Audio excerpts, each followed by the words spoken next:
பிரதீக்ஷா. அனைவருக்கும் வணக்கம். நான் இன்றே பேசப்போகும் தலைப்பு மொபைல் போன் விழிப்புணர்வு. மொபைல் போன் நமக்கு பலவிதமாக உதவுகிறது. இன்றைய காலகட்டத்தில் மனிதன் கண் திறந்தவுடன் பார்க்கும் முதல் பொருள் மொபைல் போன் தான். உண்மையிலே மொபைல் போன் ஒரு வரம் தான். ஆனால் அதை நாம் சரியாக பயன்படுத்தவில்லை என்றால் அது ஒரு சாபமாக மாறிவிடுகிறது.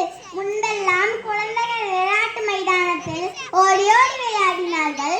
ஆனால் இன்று குழந்தைகள் வெளியில் சென்று விளையாடி ஏதாவது ஆயிடும்னு பயந்து பெற்றோர்கள் குழந்தைகளுக்கு மொபைல் போன் கொடுத்து வீட்டுக்குள்ளே உட்கார வைக்கிறார்கள். இதனால் குழந்தைகளின் உடலும் பலமில்லாமல் போகிறது. பெற்றோர்கள் தெரிந்தும் தெரியாமலும் சில தவறுகளை செய்கிறார்கள். குழந்தைகள் அழுவும் போது மொபைல் போன் குடிக்கிறார்கள். சாப்பிடும் நேரம் மொபைல் போன் குடிக்கிறார்கள். குழந்தைகள் அழுதால் அவர்களிடம் பேச வேண்டும், விளையாட வேண்டும்.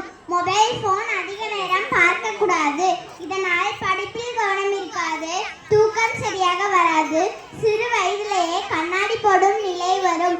எல்லோரும் ஒரே வீட்டில் இருந்தாலும் தனித்தனியாக மொபைல் போன் பார்த்து கொண்டிருக்கிறோம். இது மனித உறவுகளை மெதுவாக அழுத்து கொண்டிருக்கிறது. Mobile phone.